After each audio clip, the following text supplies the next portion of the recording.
بسم الله الرحمن الرحيم. إن الحمد لله نحمده ونستعينه ونستغفره ونعوذ بالله من شرور أنفسنا وسيئات أعمالنا. من يهده الله فلا مضل له ومن يضلل فلا هادي له. أشهد أن لا إله إلا الله وحده لا شريك له، وأشهد أن محمدًا عبده ورسوله صلى الله تعالى عليه وعلى آله وأصحابه ومن سار على نهجهم واقتفى أثرهم إلى يوم الدين، وسلم تسليمًا كثيرًا. أما بعد، tunaendelea na darasa yetu maalum katika ahkam ashr dhulhijja, tukipitia hukumu za 10 hili la mwanzo la dhulhijja na ayamu tashriq. Tulianza muqaddima, walillahi alhamdu,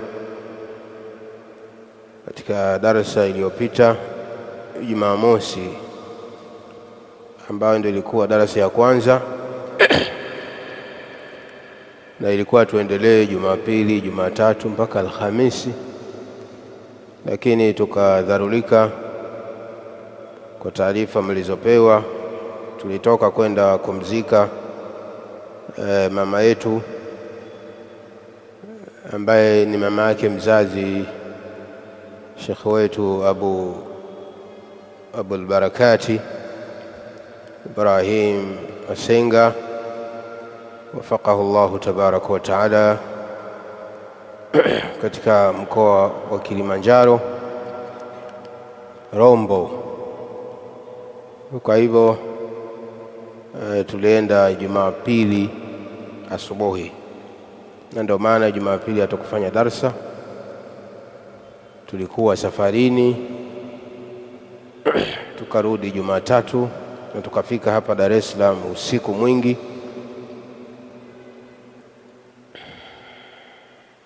Lakini ilikuwa jana tusome Jumanne, ila haikuwezekana kwa sababu ya kiafya. Sikuwa vizuri kiafya.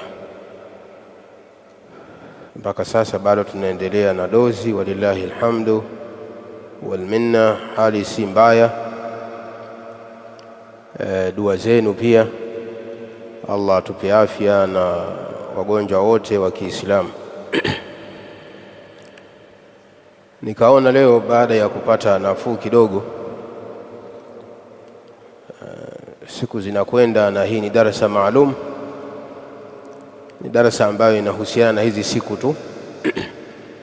Ingekuwa ni darasa ya kila siku, basi ningewaambia basi tena mpaka mtakapotangaziwa, lakini kwa vile ni darasa maalumu kwa siku chache hizi, nikaonelea leo kwa nafuu nilionayo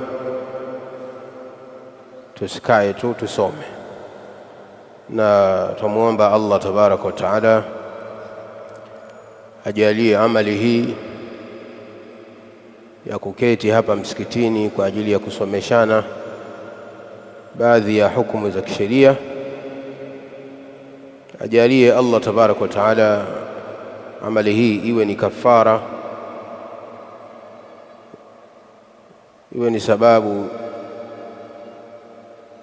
ya kupona maradhi haya yaliyotusibu sisi, kadhalika na nyinyi mnaosikiliza darasa hii, wale wenye maradhi, kadhalika na wagonjwa wengine wa Kiislamu.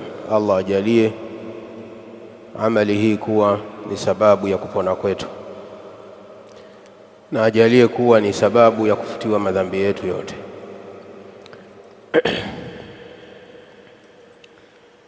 Tulianza darasa iliyopita baada ya kuangalia utangulizi wa Sheikh hafidhahullah ta'ala, na tukawa tumeona yale ambayo anakusudia kutusomesha katika risala hii. Tukawa tumechukua jambo la kwanza ambalo linaelezea fadlu ashri dhulhijja, ubora wa masiku 10 ya Dhulhijja. Tulichukua nukta hii ya mwanzo tukaimaliza mpaka mwisho, na tukawa tumeyafanyia mulakhas, tukawa tumeyafupisha hizi fadla zinazopatikana katika siku 10 hizi za Dhulhijja. Walillahi alhamdu wal minna. Bila shaka nukta hizo mtakuwa mliziandika kwa ajili ya faida, na pia tukawa tumeona maneno ya Al-Hafidh Ibn Hajari Al-Asqalani Al-Shafi'i rahimahullahu ta'ala, alipoeleza sababu ya haya masiku 10 kupata miza. Akasema miongoni mwa sababu ni kuwa siku hizi za ashri Dhulhijja hukusanyika ibada mama, hukusanyika ndani yake ibada mama, ibada ambazo la yataatta dhalika fi ghairihi, kama alivyosema rahimahullahu ta'ala, wa hiya as-siyam wa hiya as-salah. Nazo ibada hizo kama ibada ya sala 5 ambazo hizi tunaziswali nyakati zingine zote, kadhalika salatul Eid, sala ya Eid al-Adha haipatikani isipokuwa katika masiku haya ya Dhulhijja, ambayo swala hii inaswaliwa siku ya mwezi 10. Wasiyam, kadhalika nafunga, kufunga masiku haya ya Dhulhijja kama tutakavyoona hapa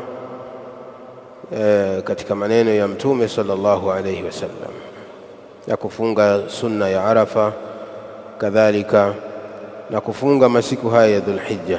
Tutakujaona hadithi ya Ummu Salama inayoelezea hilo, kadhalika na sadaqa na haji, ikiwemo kuchinja na ibada ya haji ambayo mengine hayapatikani isipokuwa katika haya masiku, hayapatikani isipokuwa kama vile kuchinja udhuhiya. Kitendo hiki hakifanyiki isipokuwa katika masiku haya ya Dhulhijja na siku 3 baada yake, kadhalika na ibada ya haji, kadhalika kufunga haya masiku tuliyosema, wa bil khusus kufunga siku ya Arafa. Na darasa jipya siku hii ya leo, tunatokea na jambo la pili katika mambo 6 aliyokusudia Shekhe hafidhahullah ta'ala kutukumbusha katika risala yake. Katika nukta 6 anazokusudia kutufundisha Shekhe katika risala yake, jambo la pili, ma yajtanibuhu fil ashri man arada al-udhuhiyata, mambo ambayo anatakiwa ajiepushe nayo. Ma yajtanibuhu, mambo ambayo anatakiwa ajiepushe nayo, man arada al-udhuhiyata, mwenye kukusudia kuchinja udhuhiya. Hapa Shekhe anatutajia baadhi ya mambo ambayo anatakiwa mtu anayekusudia kufanya udhuhiya ajiepushe nayo. Dallati sunnatu ala anna man arada al-udhuhiyata yajibu alayhi an yumsika عن الأخذ من شعره وظفره وبشرته منذ دخول العشر إلى أن يذبح أضحيته. anasema Shekhe Allah muhifadhi, dallati sunnatu sunna ya Mtume sallallahu alayhi wasallam imejulisha ala anna man arada al-udhuhiyata, ya kwamba mwenye kutaka kuchinja udhuhiya, mwenye kukusudia kuchinja udhuhiya, yajibu alayhi, ni wajibu juu yake, an yumsika anil akhdhi min sha'rihi, ajiziwie kugusa chochote. An yumsika, ajiziwie, anil akhdhi, kuchukua chochote. Anil akhdhi, kuchukua, akiwa na maana kukata, kunyoa, kupunguza. Hii inaingia katika neno anil akhdhi. Mtume alayhi salam amebainisha katika sunna zake ya kwamba mwenye kutaka kuchinja udhuhiya ni wajibu kwake yeye ajiziwie kuchukua chochote, min sha'rihi, katika nywele zake, yani jamiu sha'rihi, nywele zake zote.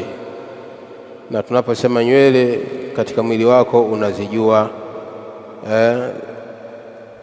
kuna nywele za kichwani kadhalika na kwa pani na sehemu za siri.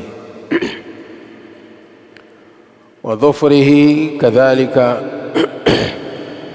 na makucha yake pia anatakiwa mtu ajiziwie kugusa chochote katika kucha zake. Asikate kucha wala asipunguze kucha zake. Wa basharatihi, kadhalika na mwili wake, kwa maana ngozi yake. Wa basharatihi ay jildihi, asiguse chochote katika ngozi yake, akajibarasa katika ngozi, ima kwa kunyonyoa hivi vinyoleo na mfano wake, au akaikwangua ngozi, haifai. Mundhu dukhuli al-ashri, tokea pale linapoingia 10 la kwanza. Mundhu dukhuli al-ashri ay al-ashru al-awwal, tangu linaingia 10 la kwanza la Dhulhijja, ila an yadhbaha udhuhiyatahu, mpaka atakapochinja udhuhiya yake. Kwa maana atakapochinja udhuhiya, baada ya kuchinja anaruhusiwa kunyoa na kupunguza, kadhalika na kukata kucha, sawa sawa ashakula katika kichinjwa chake au hajala. Si sharti kwamba akishachinja ni lazima kwanza akale kisha ndo aje anyoe, la. Kikubwa atakapokuwa ameshachinja anaruhusiwa kwenda kupunguza au kunyoa katika nywele zake, kadhalika na kucha zake, wala basa fi dhalika. Na kama atasubirisha kwamba nitanyoa, tafanyaje baada ya kuisha kula katika supu ya udhuhiya, la basi, hakuna shida akifanya hivyo. Kikubwa tu asishike chochote mpaka atakapochinja. Hivyo ndivyo sunna ilivyokuja kutoka kwa Mtume sallallahu alayhi wasallam. Qala Rasulullah sallallahu alayhi wasallam, amesema mjumbe wa Allah, idha raaitum hilala dhilhijja, pindi mtakapoona mwandamo wa Dhulhijja. Idha raaitum hilala, pindi mtakapoona mwandamo Dhulhijja, wa mwezi wa Dhulhijja.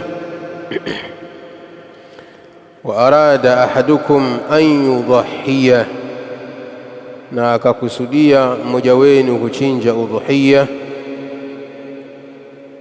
Falyumsik an sha'rihi, basi ajiziwie kugusa chochote katika nywele zake. Falyumsik, basi ajiziwie. Hii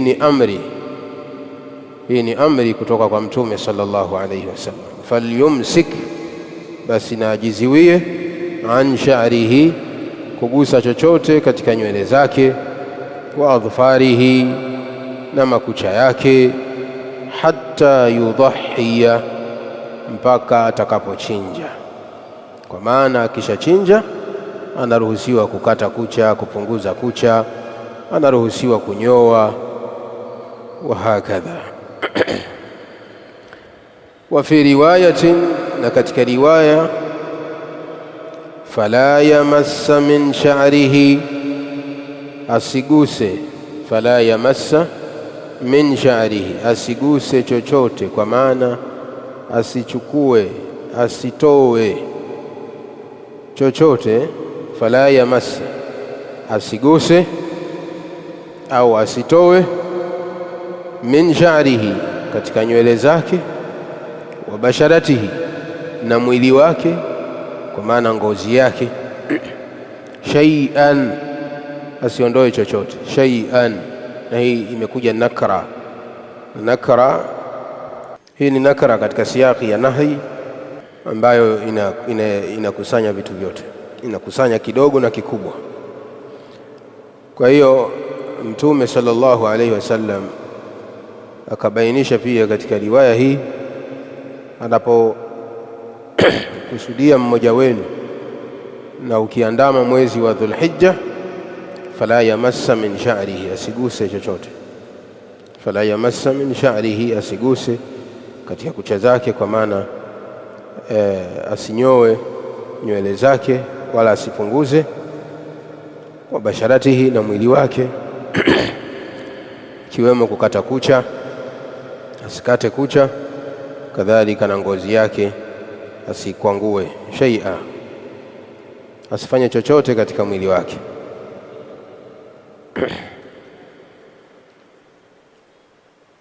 Na Mtume sallallahu alayhi wasallam abainisha katika hadithi hii kwa njia zake zote, ambaye ameitoa Imam Muslim katika sahihi yake. Anabainisha katika hii hadithi kwamba mwezi unapoandama wa Dhulhijja, na ikawa mmoja wetu anakusudia kuchinja udhuhiya, ajiziwie, asinyoe, asipunguze nywele zake na kucha zake mpaka atakapochinja. Maneno haya ya Mtume alayhi salam yanaonesha wazi tashbihu bilmuhrimi, kwamba mtu huyo anatakiwa ajifananize na aliyehirimia ibada ya haji. Anapoziwiliwa mtu au anapoamrishwa kukata au kupunguza katika mwili wake moja kwa moja hapa anafananizwa na muhrim, na Muislamu aliyehirimia ibada ya haji fi dhalika alwaqt, katika kipindi hicho. Fala ya'khudhu shay'an min sha'rihi, jazakallahu khair, asichukue chochote katika nywele zake na kucha zake, kwa sababu mtu aliyekuwa katika ibada ya haji anajiziwia na vitu hivyo.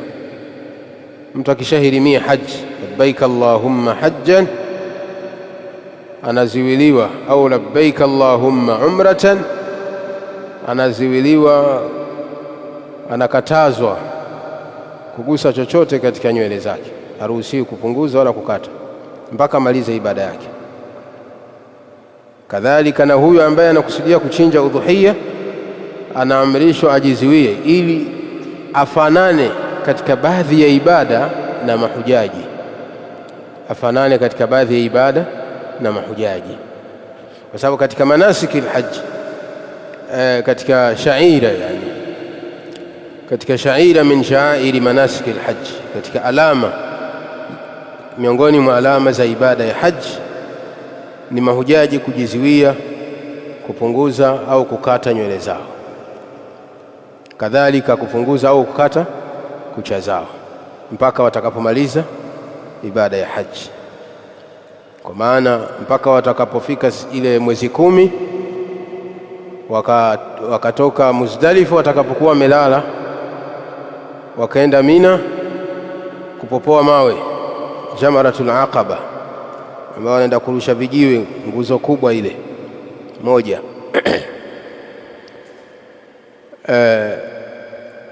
wakimaliza kutupia vile vijiwe siku ile ya kwanza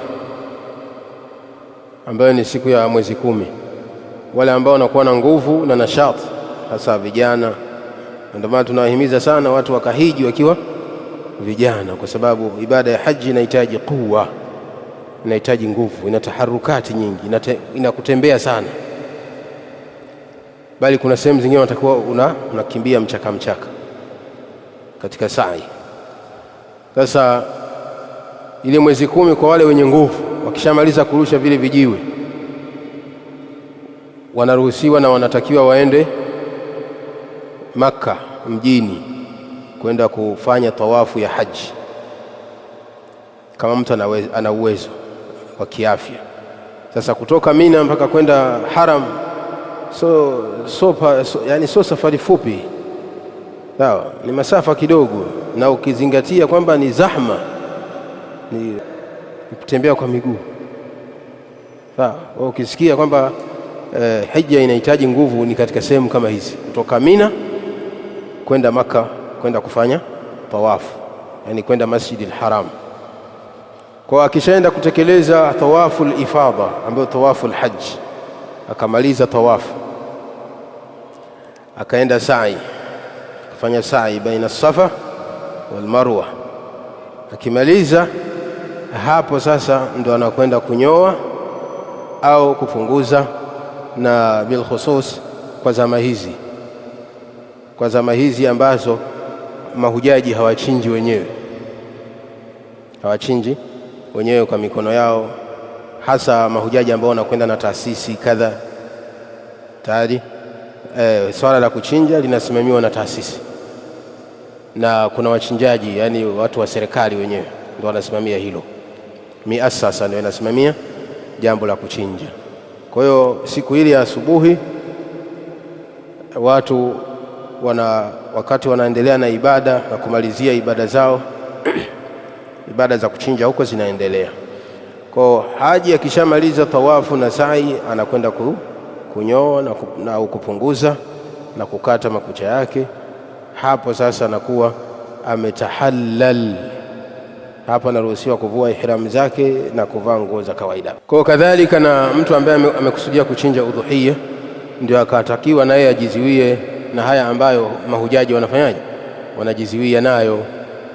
Mahujaji makucha yao hawatoyaondoa baada ya kuhirimia haji, wala nywele zao mpaka baada ya kumaliza haji, kwa maana mpaka baada ya kufanya tawafu al-ifadha pamoja na sa'i. Kwa hivyo na wewe unatakiwa ujiziwie mpaka utakapochinja udhuhia yako. Kisha chinja, la basi. Kwa maneno haya ya Mtume sallallahu alayhi wasallam, idha raaitum hilala dhilhijja, pindi mtakapoona mwandamo wa dhulhijja, wa arada ahadukum an yudhhiya, na akataka mmoja wenu kuchinja, falyumsik an sha'rihi, basi ajiziwie kunako nywele zake, wa farihi, na kucha zake, hatta yudhhiya, mpaka atakapochinja. Kwa maana asinyoe, asipunguze, asikate mpaka atakapochinja. Kadhalika na katika riwaya, fala yamassa min sha'rihi wa basharatihi shay'a, asiguse katika nywele zake na mwili wake, yani ngozi yake, chochote. Sheikh anasema wa hadha amrun, na hii ni amri, wa hadha amrun lilwujubi, na amri hii ni ya ulazima.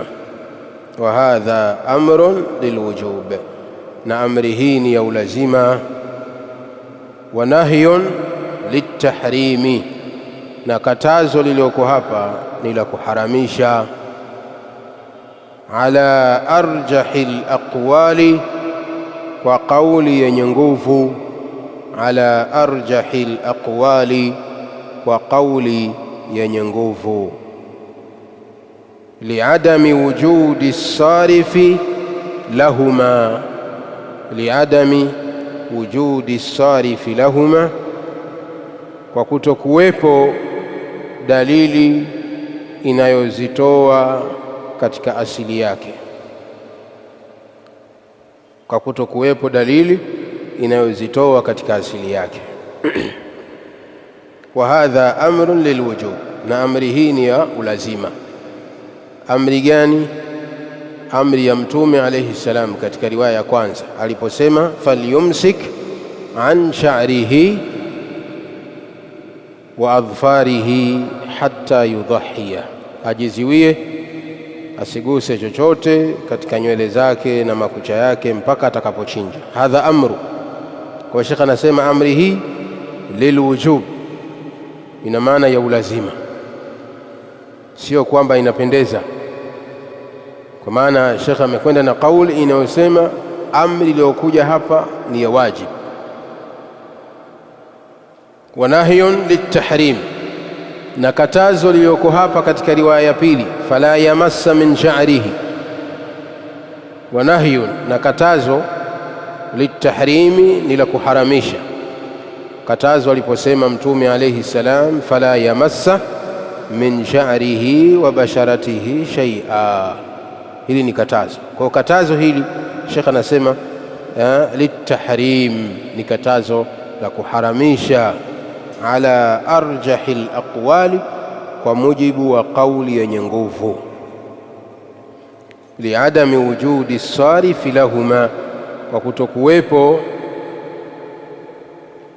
dalili as-sarif, ay dalilun akharun yukhrijuhuma min al-asli, kwa kutokuwepo dalili nyingine ambayo inazitoa katika asili zake. Kwa sababu gani? Lianna al-asla fi al-amri al-wujub, kwa sababu asili katika amri ni wajibu. Asili ya amri inapokuja kwa itlaq inakusudia ni wajib. Al-aslu fi al-amri al-mutlaq al-wujub, au al-amru al-mutlaq yaqtadi al-wujuba, amri ya moja kwa moja inakusudia ulazima.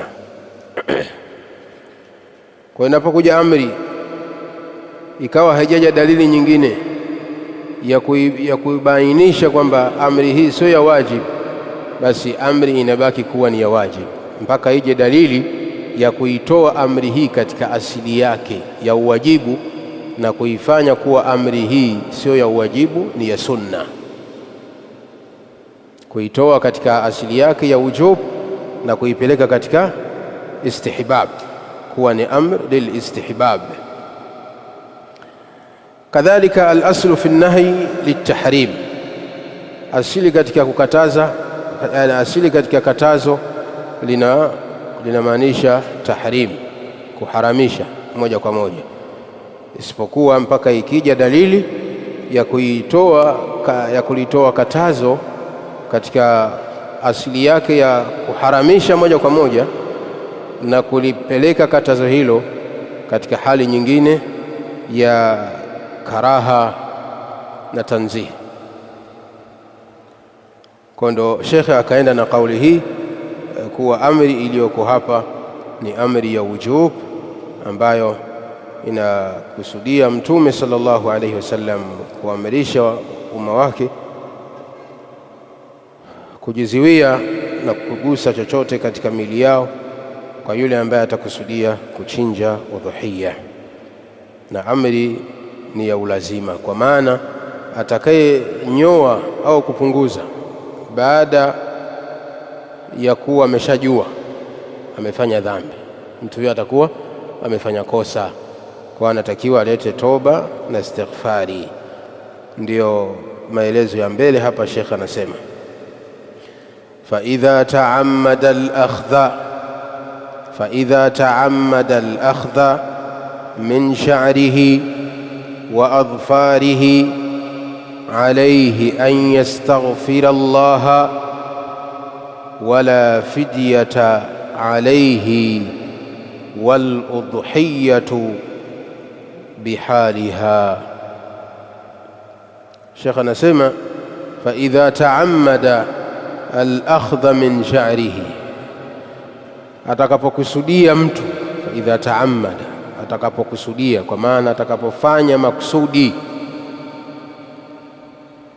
atakapofanya mtu maksudi al-akhdha min sha'rihi, akakusudia kuchukua chochote katika nywele zake, wa adhfarihi, na makucha yake, yani akafanya maksudi, akanyoa kwa makusudi bila kusahau wala kukosea, akakusudia kufanya hivyo na anajua kwamba ninachokifanya nimekatazwa. Hii ndio taammud, kufanya kitu kwa maksudi. Au akakata kucha zake kwa maksudi, Sheikh anasema alayhi an yastaghfir Allah, alayhi an yastaghfir Allah, ni juu yake mtu huyo amuombe msamaha Allah. Yule aliyekusudia kuchinja, ukumbuke ndio anayezungumzwa hapa. Ama wewe ambaye hujakusudia kuchinja, maagizo haya na amri hii haikuhusu, na makatazo haya hayakuhusu. Haya yanamhusu man arada al-udhuhiyya, mwenye kukusudia kuchinja udhuhiyya. Kwa atakayefanya maksudi, alayhi an yastaghfir Allah, ni juu yake amuombe msamaha Allah mtukufu. Wala fidyata alayhi, na wala hakuna fidia juu yake. La shay'a alayhi, hakuna chochote ambacho anawajibika kukifanya kwa kosa hilo atakalokuwa amelifanya la kukata au kupunguza au kunyoa.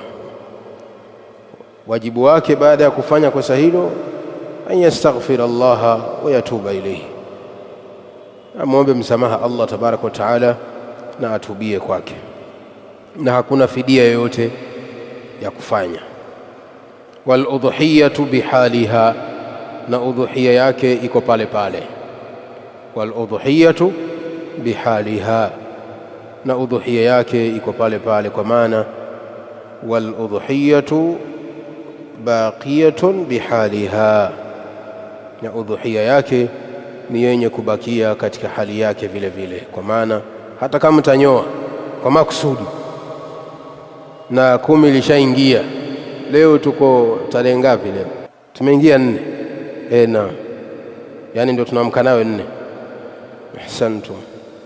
Kwa hivyo mtu akaamua leo akanyoa, akafanyaje, na amekusudia kuchinja, amwombe msamaha Allah tabaraka wa taala, kwa sababu amefanya kosa, amefanya mukhalafa, amekwenda kinyume na sunna ya Mtume sallallahu alayhi wasallam.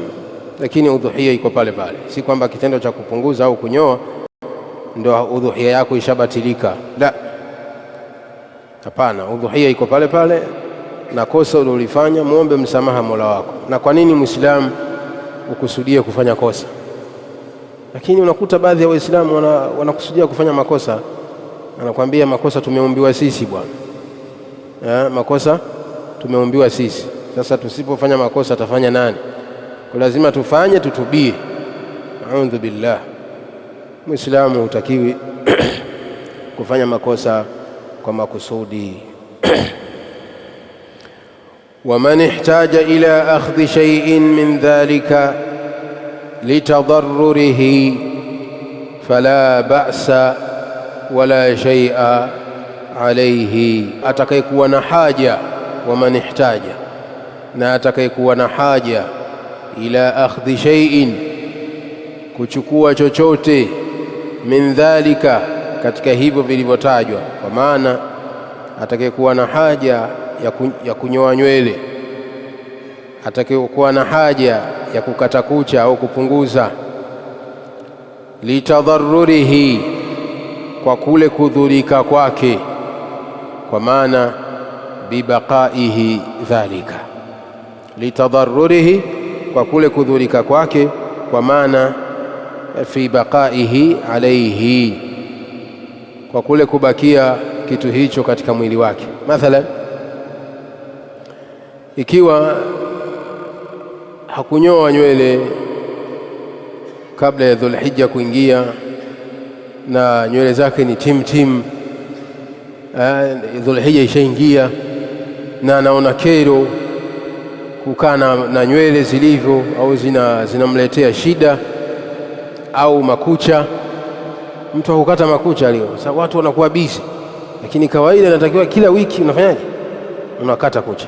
Hii ndio sunna, kukata kucha, kupunguza kila wiki, siku ya Ijumaa au kwa siku ya kuamkia Ijumaa. Inapendeza kufanya hivyo, lakini watu huwa wanaghafilika. Mtu anakaa na makucha wiki, anakaa na makucha wiki 2, 3 mpaka 4 mwezi maana yake, na ni bora makucha wengine mpaka nywele za sehemu ya siri wanakaa nazo miezi 2, 3. Hadha ghalat. Hili ni uchafu, na hii ni khilafu sunna, kinyume na mafundisho ya Mtume sallallahu alayhi wasallam, kukaa bila kujisafisha miezi 2, 3. Idhan, ikiwa mtu sasa imetokea akajisahau, sasa ndo ashakuwa katika siku za Dhulhijja, na yeye anakusudia kuchinja na anakereka na ile hali, ndo hapa Sheikh anasema waman ihtaja ila akhdhi shay'in min dhalika litadarrurihi, kwa kule kudhurika kwake, kwa maana fi baqaihi alayhi, iwapo kitu hicho kitaendelea kubaki katika mwili wake. Fala ba'sa, hakuna shida kwake yeye, yani fala ba'sa bi akhdhihi, hakuna shida kukiondoa kitu hicho. Kama ni nywele hakuna shida kuzipunguza, kama ni au kuzikata. Kama ni kucha hakuna shida kuzipunguza au kuzikata. Wala shay'a alayhi, na wala hana fidia, ay la fidyata alayhi, wala shay'a alayhi, ay wala fidyata alayhi, na hakuna fidia juu yake anayotakiwa kuifanya. Kadhalika hakuna istighfari kwake kwa kitendo alichokifanya. La yahtaju ila taubati wala istighfar, haitaji toba na istighfari kwa hili alilofanya. Kwa sababu gani? Kwa sababu yeye amefanya hivyo lidhararin yusibuhu, amefanya hivyo kwa sababu ya madhara ambayo anaweza yakampata iwapo ataendelea kubaki nacho. Mfano, mwingine anaweza kujiuliza, sasa nywele kiziacha wiki moja zinakudhuru vipi? Au kucha ni fupi sana, ukiziacha wiki moja zinakudhuru vipi? Wakati mwingine unaweza ukakata kucha tayari ukabakisha. Wakati unakata, kuna wengine si wataalamu wa kukata kucha, kwa sababu kukata kucha pia ni utaalamu. Mwingine akikata kucha anaacha vipande vya pembeni huko, sawa, huko pembeni huko, hivi vya pembeni vinaumiza sana, hivi vinakuumiza mwenyewe, lakini pia vinamuumiza utakayemgusa. Kwa hivyo hiki ambacho unajua kabisa hiki kina madhara, ukifanya tu hivi kinakubarasa mwenyewe, unajitoa damu, basi unatakiwa ufanyeje? Ukiondoe. Na kukikata hiki la shay'a alayhi, hakuna kafara yoyote, kwa sababu umefanya hivyo kwa dharura. Na kaida inasema ad-dararu yuzalu, ad-dararu yuzalu, kwamba madhara siku zote ni yenye kuondoshwa. Jambo lolote lenye madhara ni lenye kuondoshwa. Ad-dararu yuzalu, madhara ni yenye kuondoshwa. Usikae na kitu ambacho kinakuletea madhara kisa niko kwenye ibada. La, ondosha kwanza kitu chenye kukuletea madhara, endelea na ibada. Tayib. Waman akhadha min sha'rihi au dhufrihi, na atakayechukua chochote katika nywele zake, yani atakayepunguza. Waman akhadha min sha'rihi, na atakayepunguza katika nywele zake, au dhufrihi, au kucha zake, liadami iradatihi al-udhuhiyata, kwa kuto kukusudia kwake kuchinja udhuhiya tangu mwanzo. Liadami iradatihi, kwa kuto kukusudia kwake al-udhuhiyata, kuchinja udhuhiya, yani min awwal al-amri, tangu mwanzo ikawa mtu huyo yeye hakukusudia kuchinja udhuhiya. Kwa sababu gani? Ima hana mpango wa kuchinja, hana pesa, kwa sababu kuchinja ni ibadatun maliya, ni ibada ya kimali. ni ibada inahitaji pesa. Sasa wewe kama huna uwezo wa 300,000 kwa sasa, 300,000, 200,000, 2,250, hata 1,150 unaweza kupata mbuzi ya kuchinja udhuhia, lakini sio hapa mjini. Sasa kama huna uwezo, mtu akiangalia mipango yake haijakaa sawa, maana yake nia ya kuchinja hana, na Dhulhijja ishaingia, na leo tuko tarehe 3, tunamkia 4 insha Allah taala. Mtu akaamua akaona akate tu makucha yake, la basi. Ndio hapa Sheikh anasema atakaye punguza katika nywele zake au kucha zake kwa sababu hana nia ya kuchinja, thumma aradaha, kisha akakusudia kuchinja, ay ba'da dhalika, thumma aradaha ay ba'da dhalika, kisha akakusudia kuchinja, kwa maana baada ya kuisha kupunguza. Ashapunguza nywele au kucha, kisha akakusudia kuchinja. Tarehe 7 ndio amepata uwezo wa kufanyaje, wa kuchinja, na tayari ameshafanyaje, ameshapunguza nywele au kucha. Anafanyaje? Sheikh anasema amsaka hinaha, anatakiwa ajiziwie kuanzia wakati huo.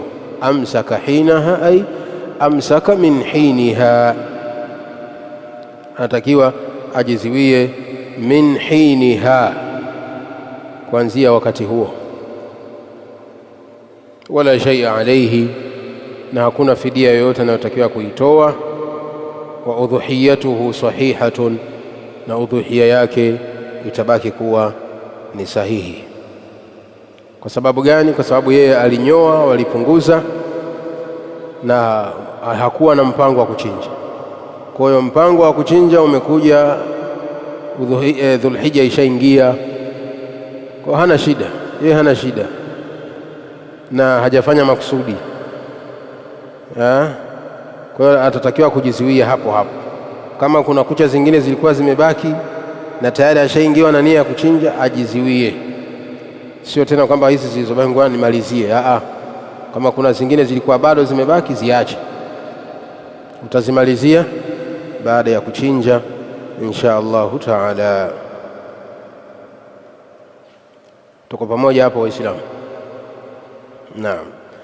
Kisha anasema hafidhahu Allahu taala, walhukmu mutaalliqun bilmudahhi, na hukumu hii, walhukmu ay hukmu alimsak, walhukmu, na hukumu iliyoko hapa, kwa maana hukmu alimsak anil akhdhi, hukumu ya kujiziwia kupunguza chochote katika nywele au makucha. Hukumu hii mutaalliqun bilmudahhi, inafungamana na yule mchinjaji peke yake. Mutaalliqun, hukumu hii ya kujiziwia inafungamana bilmudahhi faqat, yani billadhi yadhbah. Hukumu hii inafungamana na yule anayechinja peke yake. Yule mwanamume aliyekusudia kuchinja, hukumu hii ndio inamhusu peke yake, na kama aliyekusudia kuchinja pia ni mwanamke, basi hukumu hii itamhusu mwenyewe peke yake. Yani yule aliyekusudia kuchinja ndio hukumu hii inamhusu. Walwakilu, wakili, kwa maana ama wakili mnamfahamu bila shaka. Wakili ni mtu aliyemwakilisha mwenzake tayari, kwamba mimi Ilyasa ananiwakilisha Abu Ibtisam Isa kwenye jambo fulani. Kwa Isa anamtuma akaniwakilisha katika jambo fulani. Kwa Isa ni wakili wangu, ameniwakilisha mimi. Kwa huyu wakili la yataallaqu bihi nahyun, Sheikh anasema la yataallaqu bihi nahyun, katazo halimhusu. Walwakilu, na wakili, la yataallaqu bihi nahyun, katazo halimhusu. faman dhaha an ghairihi, atakayemchinjia mwenzake. Faman dhaha an ghairihi, basi atakayemchinjia mwenzake.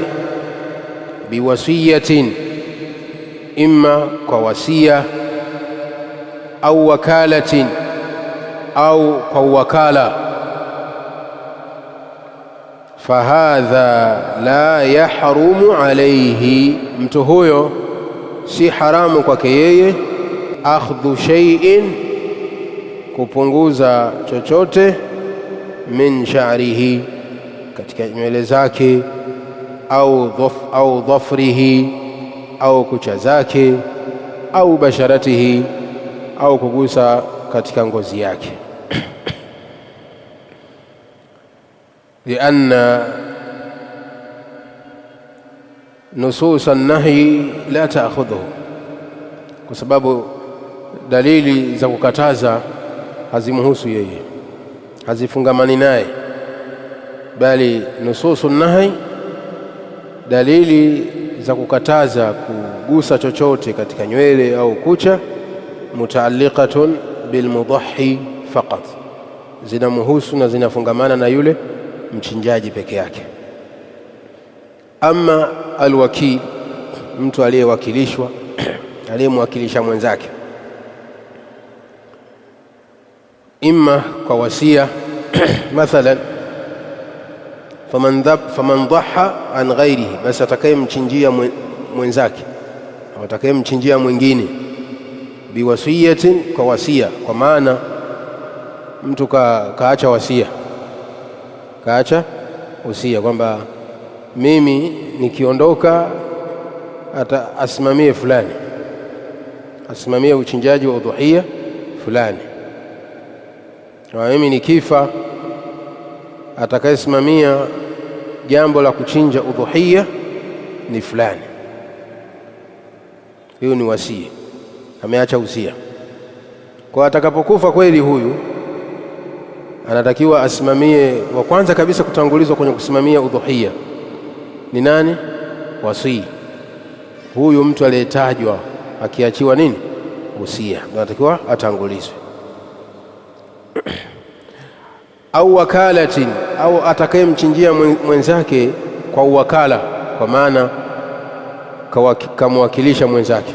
Kwa mfano tulioonyesha hapo, kwa mimi siwezi sasa hivi, niko busy, nimeshughulishwa na majambo mengine, siwezi kwenda Mkuranga wapi huko kwenda kufuatilia ng'ombe na mbuzi. Sasa Isa, nenda Rufiji wapi, kanunue ng'ombe, kanunue mbuzi, uchinje huko tayari, nenda huko kachinje, kanunue kisha uchinje. Maana yake huyu Isa ni mudahi, lakin an ghairihi, kwa sababu anabashiri kuchinja, lakini anamchinjia mwingine. Ananichinjia mimi ambaye nimefanyaje, nimemwakilisha. Yani mimi ndio mchinjaji asili, mimi ndio mchinjaji wa asili, Isa ameniwakilisha mimi. Kwa hiyo huyu atakayekuwa amewakilishwa na huyu atakayekuwa ameachiwa usia, fahadha la yahrumu alayhi, huyu si haramu juu yake. Akhdhu shay'in, kupunguza chochote. Min sha'rihi, katika kucha zake. Au dhafrihi, katika min sha'rihi, katika nywele zake. Au dhafrihi, au kucha zake. Au basharatihi, au kugusa chochote katika ngozi yake. Kwa sababu hadithi hizo kama tulivyoona zinamhusu mchinjaji peke yake, ama mwakilishaji la. Kisha anasema Sheikh hafidhahu Allah Ta'ala, wa dhahiru nahi, na dhahiri ya katazo, yani uwazi, ule uwazi unaoonekana katika katazo hili, ile hali halisi ya uwazi inayoonekana katika dalili hizi tulizozisoma hadithi. Katika katazo Mtume sallallahu alayhi wasallam aliposema fala yamassa min sha'rihi wa basharatihi shay'an, asiguse chochote. Dhahiri ya katazo hili annahu yakhussu sahiba al-udhuhiyati, inamhusu mwenye udhuhiya, sahiba al-udhuhiya. Katazo hili linamhusu mwenye udhuhiya, kwa maana yule mchinjaji wa udhuhiya. Dhahiri ya katazo hili ni kwamba linamhusu sahiba al-udhuhiya, yule mwenye udhuhiya, kwa maana yule mchinjaji wa udhuhiya, arrajul au zauj, kwa maana mume au mwanamume. Wala yaummu zaujata, na wala katazo hili halimuhusu mke, wal aulada, na watoto, wa ghairahum, na wengineo, kwa maana wa ghairahum mimman tahta wilayatihi, na wengineo katika wale ambao watakuwa chini ya uangalizi wake mwanamume huyo. Kwa hiyo hadithi hizi zilizokuja kutoa mwongozo na adabu za mambo ambayo Muislamu anatakiwa kujiziwia nayo atakapokuwa amekusudia kuchinja udhuhiya, zinamhusu sahiba al-udhuhiya, zinamhusu mchinjaji wa udhuhiya. Na mara nyingi mchinjaji wa udhuhiya huwa rajul, ay az-zawj, ni mwanamume ndiye anayechinja udhuhiya, kujichinjia mwenyewe, kadhalika na wake zake na watoto wake na watu wake wote. Sasa ikiwa ndio hivyo, je, katazo hili linamhusu mwanamume au na watu wake wote? La, katazo linamhusu mwanamume peke yake. Ama wake zake, watoto wake wanaruhusiwa kukata na kupunguza katika nywele zao na makucha yao, na hakuna shida katika hilo, sababu katika agizo hili wao hawataingia. Hili agizo linamhusu mwanamume anayekusudia kufanya hivyo. Lakini pia kama anayekusudia kuchinja ni mwanamke, kwa sababu sio kwamba wanaochinja ni wanaume peke yao. Hii ni mfano ameupiga shekhi hapa, kwamba kama ni kaya, kama ni baba wa nyumba ndiye anakusudia kuchinja, na mara nyingi inakuwaga hivyo, kwamba mchinjaji katika nyumba ni mwanamume, kwa sababu asili mwenye pesa ni mwanamume. Hadha huwa al-asl, kwamba asili inatakiwa pesa awe nazo nani? Mwanamume, kwa sababu yeye ndiye anatakiwa afanye mambo yote ya wajibati, kadhalika na mambo ambayo yanakuja baadaye yanamhusu nani? Mwanamume. Lakini ikitokea kwamba mwanamke naye ana pesa, la basi, hakuna shida, na sio kama ni haramu mwanamke kumiliki pesa, la, bali naye anawajibika kutoa zaka, kama ambavyo pia naye anawajibika kwenda haji kwa pesa zake. Sasa atakwendaje haji alikuwa hana pesa? Kwa maana na wao pia wanazipata, bali utakuta baadhi ya sehemu na baadhi ya nyakati wanakuwa nazo kuliko sisi wanaume, na nyinyi mtakuwa mnajua zaidi. Sasa ikiwa mchinjaji pia ni mwanamke amekusudia kuchinja, naye anatakiwa asikilize haya na ayazingatie, yanamhusu pia mwanamke. Anayekusudiwa tu ni mchinjaji, ima mwanamume au mwanamke. Lakini kama anayechinja katika nyumba, katika mji ni mwanamume, basi yeye ndo atahusika peke yake, ama wake zake na watoto la. Labda kama kuna mtoto na yeye amekusudia kuchinja kwa pesa yake, au mke wake na yeye amekusudia kuchinja kwa pesa yake, nao wote watajiziwia. Kila aliyekusudia kuchinja anatakiwa ajiziwie. Tumeelewana hapo? Tayeb. Hilo lilikuwa ni jambo la pili katika mambo ambayo tunajifunza katika risala hii. Jambo la tatu, al-a'malu wat-ta'atu fil 'ashri min dhil-hijja wa ayami at-tashriq.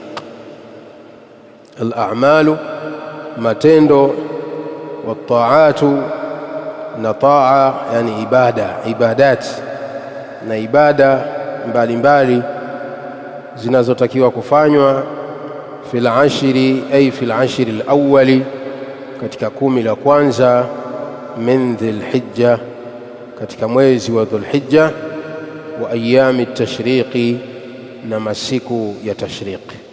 Nukta ya tatu katika nukta ambazo zipo 6 tutazisoma katika risala hii. Al-a'malu wat-ta'atu, ni matendo na ibada mbalimbali ambazo inatakiwa zifanywe au zinazofanywa fil ashri ay fil ashri al-awwali, katika 10 la kwanza, min dhilhijja, katika mwezi wa Dhulhijja, wa ayami tashriqi, na masiku ya tashriqi. Huu ndio mlango kidogo mrefu na hatutaweza kuusoma wote.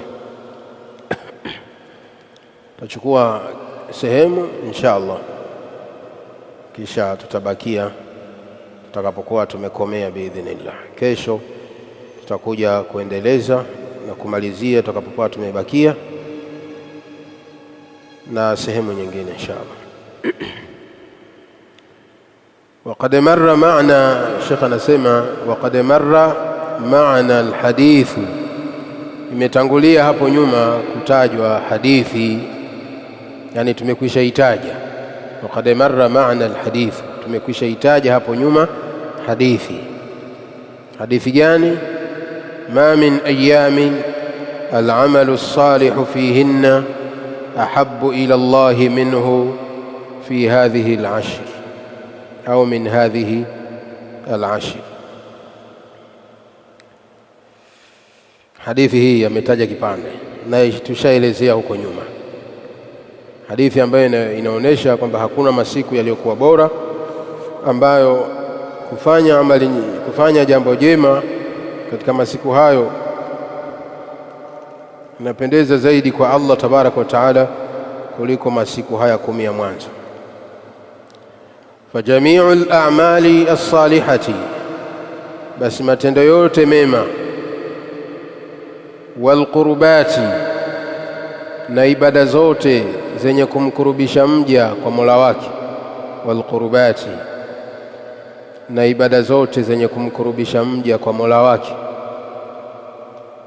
yustahabbu al-iktharu minha, inapendeza kukithirisha kuyafanya hayo matendo na hizo ibada, fi hadhihi al-ayami, katika haya masiku 10 ya mwanzo ya Dhulhijja. Wala shakka anna al-hajja, na hakuna shaka ya kwamba ibada ya haji, wassalata, na ibada ya sala, wasiyama, na ibada ya funga, wassadaqata, na ibada ya kutoa sadaka, waludhuhiyata, na ibada ya kuchinja udhuhiya, min ahammi hadhihi al-a'mali, ni katika matendo ya umuhimu katika matendo hayo. Min ahammi hadhihi al-a'mali, ni katika matendo yaliyo ya muhimu sana katika ibada hizo. Yako matendo mengi, ziko ibada nyingi ambazo ni zenye kutukurubisha kwa Allah tabaraka wa taala, na Muislamu siku zote anatakiwa awe ni mwenye kukimbilia yale matendo mema ambayo anajua kabisa kwamba hili nikilifanya linanikurubisha kwa Allah tabaraka wa taala. Muislamu yatakiwa awe ni mwenye kupupia jambo hilo. Sasa tena inapokuja katika misimu hii ya kheri, misimu ya kuongezewa ujira, inatakiwa Muislamu akithirishe zaidi kufanya ibada hizo katika hayo masiku. Na hakuna shaka kwa Muislamu kwamba ibada ya haji na ibada ya swala 5, kadhalika swala ya Idi, kadhalika na funga ya hizi siku 9 za 10 la kwanza la Dhulhijja, kadhalika na kutoa sadaka na kuchinja udhuhiya na mengineyo, min ahammi al-a'mal, ni katika matendo yaliokuwa na muhimu sana, ni katika matendo makubwa, ni katika ibada zilizokuwa kubwa ambazo Muislamu anatakiwa kuzikimbilia. Idhan Sheikh hapa ametuashiria kwamba inatakiwa Muislamu kukithirisha kufanya matendo mema, na hapa tunafaidika katika haya maelezo ya Sheikh na hadithi hii aliyoitanguliza. Jambo la kwanza katika mambo ambayo inatakiwa Muislamu kuyafanya katika haya masiku 10 ya Dhulhijja, almusara'atu walijtihadu fi kulli amalin salih. Jambo la kwanza kabisa inatakiwa Muislamu kupupia na kufanya haraka na kujitahidi fi kulli amalin salihin, kufanya kila jambo jema ambalo ana uwezo wa kulifanya bila kudharau hata kama itakuwa ni dogo. Mina siyami, kama vile kufunga, sadaqati, kutoa sadaka, wa dhikri, kadhalika kumtaja Allah tabaraka wa taala, kufanya adhkari za asubuhi na jioni, kadhalika adhkari za baada as-salah, salawatul mafruḍa, kufanya adhkari za baada ya sala za fardhi.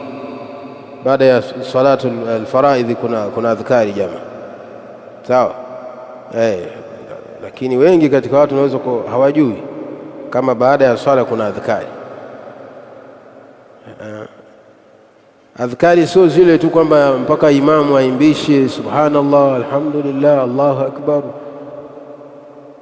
la ilaha illa Allah, wallahu akbar. La, basi mtu akisikia hivyo anajua kuna adhkari baada ya swala. Adhkari za baada ya swala zipo na zimethibiti kwa Mtume alayhi salam, lakini kila mmoja analeta kivyake vyake. Hiyo ndio sunna. Kwa kukithirisha kuleta adhkari wa tilawati al-Qur'ani al-Karim, kadhalika kusoma Qur'ani kwa wingi kama tulivyokuwa tukisoma Qur'ani ndani ya mwezi wa Ramadhani. Tujitahidi sana pia katika haya masiku 10 ya Dhulhijja, yani tutofautishe maisha yetu katika haya masiku na masiku mengine yaliyokuwa kabla na yatakayokuja baada yake. Wasilatul arhami, kadhalika na kuunga udugu katika matendo mema ambayo natakiwa tuyapupie kuyafanya. Silatu arrahim au silatul arham, kuunga udugu, jambo ambalo hili wamelikosa wengi. Hili la kuunga udugu wamelikosa wengi katika Uislamu, na utakuta baadhi ya ndugu tena mapacha, saa zingine hata salamu hawapeani, wamekatana kabisa. Na ukiangalia sababu za kukatana na kuhamana sio asbabu shar'iyya, sababu tu za kidunia, hubbul mali, sababu za kupenda mali na dunia. Basi dhulma, kudhulumiana, inapelekea watu kukata udugu. Kwa hivyo kuunga udugu ni ibada adhima, ni jambo ambalo lenye kumpendeza Allah tabaraka wa taala. Kwa wale ambao walikuwa hawasemezani na ndugu zao, wamuogope Allah tabaraka wa taala na warudi kwa Mola wao na watubie na waombane msamaha katika haya masiku, ili wapate kusamehewa na Allah subhanahu wa ta'ala, wa ghairiha, na mengineyo katika matendo mema. Falhajju, Sheikh anasema falhajju, ibada ya haji, faridhatun ala kulli muslimin, ala kulli mukallafin. Ibada ya haji ni fardhi ya lazima, faridhatun ni ibada ya lazima, ala kulli mukallafin, kwa kila mukallaf, yani kwa kila Muislamu aliyebaligh, mwenye akili timamu, huyu ndo anaitwa mukallaf. Ni ibada ya lazima kwa kila Muislamu aliyebaligh, mwenye akili timamu, mustati'in mwenye uwezo, kwa maana mwenye uwezo wa kufika Makka kwenda kutekeleza ibada ya haji, mustatii, mwenye uwezo wa kufika pale Makka, sehemu ambapo hufanyika ibada ya haji. Na hiyo ni amri ya Allah tabaraka wa taala aliposema Allah jalla fi ula, walillahi ala nnasi hijjul baiti man istata'a ilayhi sabila. Ni haki ya Allah ya wajib kwa waja wake kwenda kutekeleza ibada ya haji katika nyumba tukufu, mwenye uwezo wa kuifikia nyumba hiyo. Man istata'a ilayhi sabila, kwa mwenye uwezo wa kuifikia nyumba hiyo. Kwa istitaa, uwezo wa kuifikia nyumba ni sharti katika masharti ya kuwajibika ibada ya haji. Kadhalika Mtume sallallahu alayhi wasallam aliposema, ya ayuha nnasu, enyi watu, inna Allaha qad farada alaykum alhajja fahujju, Allah tabaraka wa taala amekufaradhishieni ibada ya haji, basi nendeni mkahiji haraka sana. Fahujju, nendeni mkatekeleze ibada ya haji. Kadhalika wa ajmaa alulamau ala fardiyati alhajj, maulama pia wamekubaliana juu ya kwamba ibada ya haji ni fardhi ya lazima, kwamba ibada ya haji ni ibada ya fardhi ya lazima kwa kila Muislamu mwenye uwezo. Kwa hili ni jambo la kwanza katika amal, katika matendo mema na ibada kuu ambazo hufanyika katika haya masiku ya Dhulhijja. Yani zile manasiki alhajj, a'malul hajj, yale matendo yenyewe ya haji yanaanza mwezi 8, na tutafika insha Allah taala. Tutakumbushana kwamba kesho ndo a'malul hajji zitaanza.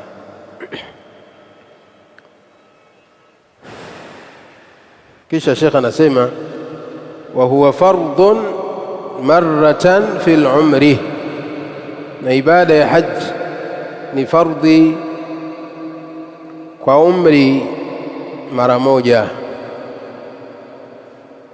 Wa huwa fardun marratan fil umri, na ni fardhi ya mara moja tu kwa umri, ni fardhi ya mara moja kwa umri. Lihadithi wa qawli ya Mtume sallallahu alayhi wasallam aliposema, alhajju marratan, hija ni mara moja, ai fil umri. Alhajju marratan, hija ni mara moja kwa maana katika umri, yani hajjul islam. Alhajju marratan, kwa maana hija ya Kiislamu, hija ya wajib ni mara moja katika umri wako. Faman zada, atakayezidisha hija ya pili, hija ya tatu, hija ya 4, hija ya 50. Kuna watu mpaka leo ukimuuliza ngapi Sheikh, hii ya 30 Sheikh, hii ya 40 Sheikh. Alhamdulillah, wallahi ni khairi kubwa sana ukiwa unawafikishwa kila mwaka unakwenda Maka kutekeleza haji, hadha khair. Lakini kama pia kuna uwezo unao kuwapeleka wengine, wapeleke, wawezeshe wengine waweze kwenda kutekeleza ibada ya haji, kuliko kwenda wewe kila mwaka. Faman zada fahuwa tatawwu, atakayezidisha basi hiyo itakuwa ni sunna. Fahuwa tatawwu'un ay fahuwa sunnatun, atakayezidisha basi hiyo ziada itakuwa ni sunna, yani kuanzia hija ya pili mpaka utakapoishia, hiyo inakuwa ni ziada, kwa maana ni sunna. Faman hajja alfaridata, Sheikh anasema atakayehiji hija ya Kiislamu, yani hija ya faradhi. Faman hajja alfaridata, basi atakayehiji hija ya faradhi, yani hija ile ya kwanza ya Kiislamu, ambaye ndio mtu anahesabika ametimiza nguzo ya 5. Yustahabbu lahu alhajju, inapendeza kwa muislamu huyo aende tena kahiji.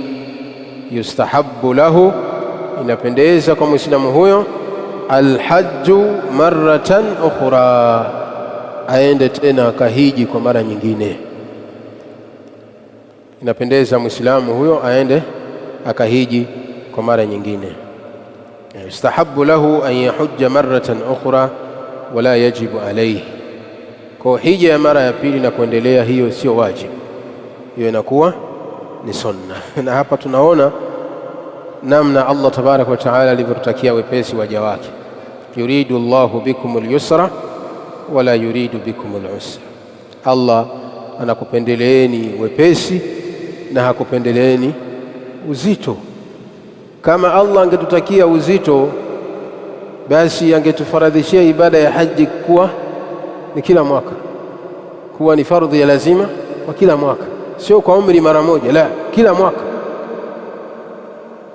Sasa sijui ingekuwaje hapo ikiwa ibada hii tumefaradhishiwa kwa umri mara moja, na watu ambao wana mali na hawajaenda hata hiyo mara moja. Haya, ingekuwaje? Ingekuwa ni kila mwaka ni wajibu.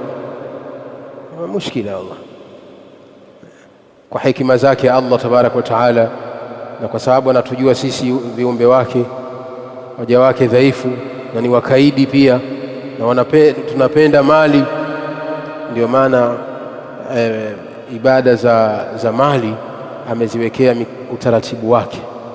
Kadhalika hata ukiangalia zaka imewekewa mfumo wake na utaratibu wake, kwamba kuna zakatul mali ambayo inatolewa kwa mwaka mara moja. Hii ni kuangalia mazingira ya hiyo mali na kutia wepesi kwa watu. Kwa hiyo wale wenye wasaa, wenye uwezo, inapofika misimu hii ya haji, waende wakatekeleze ibada ya haji, na watu waache ubakhili. So, ukiangalia wengi hawaendi haji, lakini mali wanazo, pesa wanazo. Kipi kinawaziwia? Ubakhili tu, ni ubakhili. Na kwa kadiri watu wanavyozidi kuwa mabakhili, ndio gharama za kwenda haji zinaongezeka. Miaka ya nyuma gharama za haji zilikuwa nyepesi, zilikuwa milioni 5, zikapanda milioni 6, 7. Watu hawaendi. Mtu anamiliki milioni 50, 20, anaona akitoa hii 6 hii itarudi lini? Hii ndio kazi ya Ibilisi. Sawa, ukitoa hiyo nadhani utarudi lini? Hajui kwamba akienda kula anaenda kumwomba Allah tabaraka wa taala, na akirudi inaweza ikawa ni sababu ya kufunguka milija ya kheri. Mtihani mkubwa sana. Sasa angalia mpaka sasa mwaka huu gharama za kwenda haji kwa Tanzania 10 na ngapi? 17 milioni. Sio tena 7, ile imeongezeka 10, 10. Kwa kutoka milioni 7, 8, 9 mpaka 17. Ndio utakuta baadhi ya taasisi 15, 14, 16 hakadha. Kwa hiyo inategemea na ile quality wa taasisi na huduma zake, lakini si chini ya 15, wallahu a'lam. Lakini ukishaona kuna taasisi zimechukua 17, basi zitakazokuwa za chini ni 15. Kwa hivyo mtu kama alikuwa hawezi kutoa milioni 7, Sheikh, anaweza kutoa milioni 17? Mushkila hada, taji tawfiki ya Allah subhanahu wa ta'ala. Tayib, namalizia hii, wal udhiyatu wajibatun ala ar-rajihi. Hii naiacha, nukta hii naiacha. Nasoma nukta inayofuata. Wasiyamu min afdali al-a'mali as-salihah. Wasiyamu min afdali al-a'mali as-salihah. Na ibada ya funga ni katika matendo yaliyokuwa bora yanayofanyika katika masiku haya ya Dhulhijja. Wasiyamu, na kufunga, min afdali al-a'mali as-salihah, ni katika matendo yaliyokuwa bora. fayustahabbu lahu, inapendeza kwa Muislamu an yukthira min as-siyami fi hadhihi al-ayami, akithirisha kufunga katika haya masiku, kwa maana masiku haya ya Dhulhijja, kumi hili la kwanza, akithirisha Muislamu kufunga wa khasatan, na hasa hasa yauma Arafata, kufunga siku ile ya Arafa, ambapo siku ya Arafa itakuwa ni lini? Jumanne, yani Jumanne ijayo, si ndio? Siku ya Arafa kwa mwaka huu insha Allah itakuwa ni Jumanne. Tunamwomba Allah tufikishe siku hiyo. Kwa Sheikh anasema hasa hasa kufunga siku ya Arafa, fafihi thawabun adhimun, kuna malipo makubwa sana, kuna thawabu nyingi mno. Kama sayati qariban, kama yatakavyokuja maelezo yake hivi karibuni insha Allah, kwa maana muda si mrefu. Kama sayati qariban, kama ambavyo maelezo yake, maelezo ya Arafa yatakuja hivi punde. Tunabakia hapa leo, ndio maana nikaambia naruka hii ya nukta ya udhuhia, kwa sababu inahitaji maelezo. Hii hapa nikaja kuisoma ili nitoe maelezo mafupi. Kwa hivyo jambo la kwanza katika amali ya matendo yanayofanyika katika ashru Dhulhijja ni ibada ya haji, lakini jambo la pili ni dhabhul udhuhia, kuchinja udhuhia, ambayo maelezo yake tutakuja yasoma kesho insha Allah taala. Jambo la nne, sababu jambo la tano jambo la kwanza tulilitaja kule, kwa hili litakuwa jambo la nne, al-iktharu min as-siyam. Jambo la nne ni kukithirisha kufunga katika haya masiku, wa khasatan yauma Arafata, na hasa hasa kufunga siku ya Arafa, kukithirisha kufunga. Imekuja hadithi kutoka kwa Ummu Salama zawji nabii sallallahu alayhi wasallam, imekuja riwaya an baadhi azwaji nabii sallallahu alayhi wasallam, akikusudiwa Ummu Salama radhiyallahu ta'ala anha, qalat kana Rasulullah sallallahu alayhi wasallam, alikuwa mtume wa Allah, yasumu 9 Dhulhijja, akifunga siku 9 za Dhulhijja. Kana yasumu 9 Dhulhijja, alikuwa mtume alayhi salam akifunga siku 9 za Dhulhijja. Hadithi hii ameitoa Imam Abu Dauda wa sahahahu al-Albani, na ameisahihisha Imam al-Albani. Maana ya maneno ya Ummu Salama, kana yasumu 9 Dhulhijja, ay wanasema ahlul ilmi, kana yukthiru siyama fi 9 Dhulhijja, kana yukthiru as-siyama fi 9 Dhulhijja, alikuwa mtume alayhi salam akikithirisha kufunga sunna katika haya masiku 9 ya Dhulhijja. Ama siku ya 10 haifai kufunga, ni siku ya Idi. Kadhalika na siku zinazofuata ni siku za Idi, siku za kula na kuchinja, haifai kufunga isipokuwa kwa watu maalum. Tutakujaona darasa za mbele insha Allah taala. Ama siku 9 hizi mtume alayhi salam alikuwa akikithirisha kufunga, na imekuja hadithi nyingine ya Aisha kwamba sikupata kumuona mtume sallam akifunga Dhulhijja, katika masiku ya Dhulhijja, kwa maana wanasema wanachuoni kuwa hakumuona mtume sallallahu alayhi wasallam akikamilisha kufunga siku 9 za Dhulhijja. Hii ni katika maana ya hadithi hii, hakumuona mtume alayhi salam akikamilisha kufunga siku 9 za Dhulhijja. Kwa jamu baina alhadithain, kuzikusanya hadithi hizi mbili, hadithi inayokataza inayosema hakuonekana mtume akifunga na hadithi inayosema mtume alikuwa akifunga siku 9, ina maana kwamba mtume sallallahu alayhi wasallam alikuwa akifunga lakini hakukamilisha siku 9 zote, bali alikuwa akikithirisha kufunga katika haya masiku ya Dhulhijja, kama ilivyokuja katika funga ya Shaabani. Imekuja katika lafdhi kana yasumu Shaabana kullahu, alikuwa akifunga Shaabani yote. Lakini je, ni kweli mtume alifunga Shaabani yote sallallahu alayhi wasallam? Hapana. Hii ni kwamba alikuwa akifunga siku nyingi kuliko anazoachia, alikuwa akifunga siku nyingi kuliko anazoachia. Kwa hadithi hii Ummu Salama aliposema kana yasumu 9 Dhulhijja, alikuwa akifunga siku 9 za Dhulhijja, ina maana kwamba alikuwa akikithirisha kufunga katika haya masiku 9, kwa maana siku alizokuwa anafunga ni nyingi kuliko alizokuwa akiachia kufunga. Tumeelewana Waislamu?